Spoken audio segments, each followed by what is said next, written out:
So obviously in the pen, you're gonna come across a bunch of crazy individuals. And usually the weirdest thing is all the crazy stories would come out when we would be smoking a joint or something. Like motherfuckers, we'd go in the cell and fools would just open up once they got high. And a lot of these fools are just brutal at heart. You could tell they're slightly off because once they get high, they start telling the war stories. The war stories come out. And my homeboy Charlie Brown from Modesto, man, he never disappointed. One time we were in the cell and we roll up a stick. In the pen, it's called a stick because it's so fucking small. It'll be like $8 and it'll be the tiniest joint you've ever fucking seen. But for some reason, that shit will get you so damn blazed, it's crazy. Now we're sitting in my cell, we blaze this stick. And my boy Charlie Brown, he's like 5'7", like 270, just massive. Just a brick fucking wall, fucking blasted up, old school cat, fucking multiple 10-year terms. And he blazes that joint up and he just goes, Wes. And he always fucks with his glasses, he's always grinding his jaw and shit. And he just starts going into this story about how he caught his first 17 years. And he's like, Wes, I never told you, right? And I'm like, what, dog? What is it? And I'm blazed. I'm like, this is fucking off the charts. This fool's crazy. And he just starts going into how on fucking New Year, on Christmas fucking Eve in Modesto, there was a race riot on the street. And I'm like, damn, dog, on Christmas Eve, there was a race riot on the street. And he goes, yeah. And he's like, I was in the street and I had a machete. I'm like, a fucking machete? Full of shit. And he goes, and my mom comes out front. This is Christmas Eve. And my mom's like, Charlie Brown, no. And I fucking hacked this fool in his neck with the straight machete, almost cut the fool's head off. And I end up later in the day getting fucking pulled in on this, and I was looking at a life sentence. Now this is a crazy OG cat who's always into some drama in the pen and out the pen. The case he was on now, he swore that they planted shit on him, some dope on him, and he caught like another 8 years off of that because his past charges were so bad. In Cali, you get a thing called a prison prior. If you've been to prison before, it doesn't even matter what your charges are. They're gonna double up your current charges just because you've been to prison before. So then another fucking time, so I'm sitting there and I blaze up and I come in the cell with the homie I know, stranger from Rancho, from San Pedro, and he gets blazed. And we blaze up a joint real quick. And he goes, wait, let me get on this next unlock. I'm gonna grab my paperwork. And I'm like, okay, dog. And he just starts telling me stories about the murder he got that got him 14 years. And he's like, he pulls out his paperwork. It's like a file like this thick. And he's like, look at this, fool. I had 3 people's IDs that I murked. And then I fucking, the cops caught me with their IDs. They're talking about this other case where I killed this fool. And I'm like, damn, fool, you only got 14 years for murder. I got 10 years for a fucking assault with deadly weapon. That's crazy. But the one thing in Cali is you can never compare 2 cases. So don't even try. They're not the same. It's not the same DA. It's not the same time of year. Everything's fucking different. These are all the things, the variables that change your sentence structure and shit like that. But he's telling me the story about the case, and I'm like, I tell him, you never told me about how you got that shit on your nose, because he shot himself in the fucking face. His nose was like all fucked up. It like was partially blown off. So this is a crazy cat from San Pedro, and that place is a war zone. I don't know about now, but back then when he would tell me about it. So then he's at a Jack in the Box, and his enemies show up. They had like an AR-15, and they lit his car up right by him. And then fucking he's running, and he has a strap, and he's blasting at him, and he opens the car door to get in the car with the same hand that the strap's in, and he shoots himself in the fucking face. And this is how he got caught on that case. But this was always the craziest shit, is once you got blazed with these fools in there, you would see who they really were. And that was another part that's crazy. Like, you would meet everyone, they're so respectful. In prison, it's the utmost respect. But once shit's about to go down, you truly see in someone's eyes who they are, and you're just like, oh shit, okay, I know why you're here. You're a fucking bad motherfucker. So one of my craziest cellies, this old ass J-Cat motherfucker from Ridgecrest, white boy, had just done 8 years, was out for like 4 months, got caught on a domestic violence when he was out for 4 months, and he didn't even do nothing. We seen his paperwork. Basically, him and his chick got in an argument, and he was so scared that he was gonna get a life sentence that he barricaded himself in his trailer, and they had the fucking helicopter flying around. They had the SWAT team out there, everything, because he's a parolee at the time. But this cat was fucking nuts. He just had one of them mean-ass mugs, and he had one of them long goatees. and he just always mean mugging.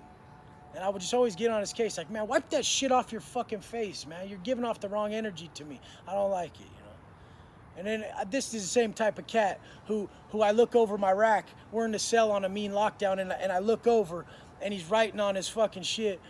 Excuse me, Mom and Dad, this year for my birthday package. And I'm reading this shit, and I go, you fucking straight bitch. Are you seriously fucking writing your parents a letter about your birthday package? You're 52, fool. Grow the fuck up, dude. I just kept having problems with this dude. I mean, he was like the wine cook, so he would always cook some Pruno. And one New Year's Eve, he just gets shit-faced. And he's way too loud in the vent all fucking night, just screaming and hollering. And I go to the window. And the boy who's got the block, Buddy, he fucking signs down to me. He's like, hey, Wes, fucking, what's up with your celly, man? He's all up in the vent, all loud as fuck last night. You know what time it is. Handle business. Make sure that shit looks good so that everyone realizes the homies are pissed and they want it to look bad. So make sure it looks accordingly. So then I just come off the window. He knows what time it is. He's not dumb. He knows he was being a dipshit. He knows I got called to the window to a message about him. And he just, I turn around, I go over there, and I'm like, what's up, dog? I'm like, you know you fucked up. And he can't fuck with me. So he gets in one of these.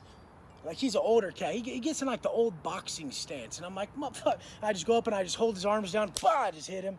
And I just fucking, he barely hanging on it there. I give him another one. Bah, I just, just knocked him out. I sat him up in his chair. I gave him a couple more just to make sure it looked good for everyone to see that he got checked hard, Because we're on a lockdown. They need to see this shit. Everybody needs to know he got checked because he was bullshitting.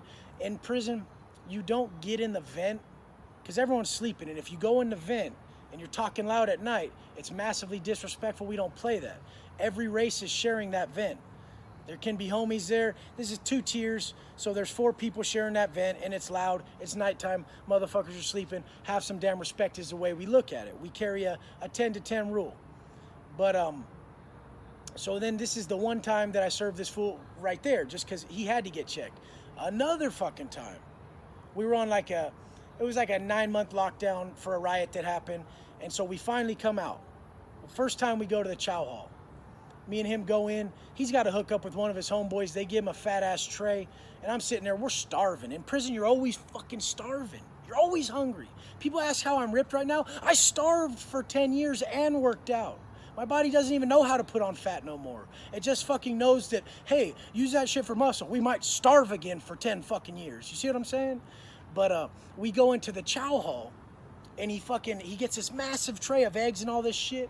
And then this little homie from Logan is across the table, a little Southside homie. And he's talking to me, and he goes, hey, anybody want these eggs? Because a lot of people don't eat their hard-boiled eggs in the pen. And I'm just about to say, yeah, but I got food in my mouth. And that's one thing you don't do. You don't be spitting food or talking with food in your mouth. You utmost fucking respect in the chow hall. Really calm. Never reaching over someone's food. Never reaching over someone's cup. Never reaching across the table. Then the guy goes, hey, you want these eggs? And I'm trying to get the words out, but there's food in my mouth. And my fucking celly, this J-Cap motherfucker from Ridgecrest, he goes, oh, yeah, I want them. And he's already got this massive tray. And so I look at him and I go, hey, homeboy, you get enough fucking eggs or what? And he looks at me, he goes, yeah. And I'm like, oh, fuck. Okay, when we get back to the cell, dog, you know what time it is. And he's like, okay. So we get back in the cell. The second we get back in there, he tries to fire on me. He just comes at me with the weakest punch ever. I just flat back him. This is the second time in like 4 months me and this fool have been getting at it. Now fucking this fool Negro from Dago rolls up, and he's got some oatmeal cream pies for my celly for the wine he cooks. And he's just all, he looks in the window, he's like, oh shit, Wes, you're a bully, fool. Don't say nothing, I don't want the cops to hear you. And then fucking, I just slide him under the door. So he breaks down the box, slides all the cream pies under the door, slides the box under. I put it like with my bunky shit while he's knocked out.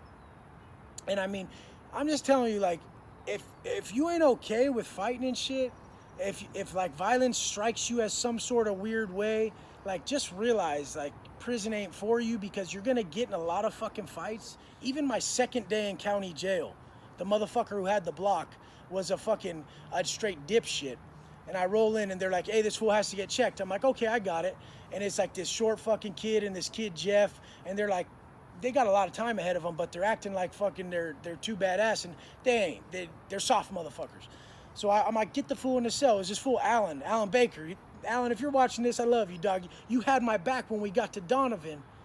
Even though I choked your ass out when we were in county. Fuck, man, you're a solid ass motherfucking homeboy. You're this shit. But anyways, county jail, he was fucking up, and then they call him in the cell.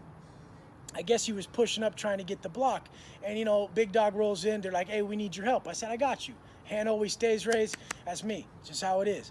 So then we get him in the cell, and I just hem him up, you know, and I'm just holding him, and I'm just choking him, and everyone's like, "These dudes are tripping," like they wanted to punch him a few times or something. I'm like, "No, I got this." I just choke him till he passes out, and then when he passed out, okay, now. Just give him like 3-4 in the face. I'm like, now he's perfect. Now he's got the marks we need. There's no fight. We're good. Okay, yeah. Everyone saw that he got his fucking shit handed to him. Done. They're like, is he gonna wake up? Are you sure? I'm like, shut the fuck up. I kick him in his head and he starts coming to. I'm like, he's fine, dude. He'll be good in 10 fucking minutes. But like, these levels of violence are nothing. Like, the first couple fucking days on the 4-yard, the homies are whacking fools left and right. Left and right. Every fucking day. Someone fucks up on the $150 sale. Someone fucks up on the $300 sale. Pop, pop, pop, pop, pop. They're just getting them. And then the cops come out, hit the motherfuckers with their clubs, spray the motherfucker, yard down. You sit there for 4 hours on your stomach in the heat. And that's it. You end up getting so fucking comfortable with violence, you just get sick of it like me. Like now I can't even watch fucking MMA, can't even watch people fighting. I don't even like when people glorify fighting. I'm like, what is so fucking cool about that? I really think people who glorify violence have never seen it, really. They've never been part of it. Because if you've really been part of some of the sick-ass violence I've seen, you just don't even care for it no more. I've seen these northerners at a fucking level 2, at fucking Delano, just massacre this fool.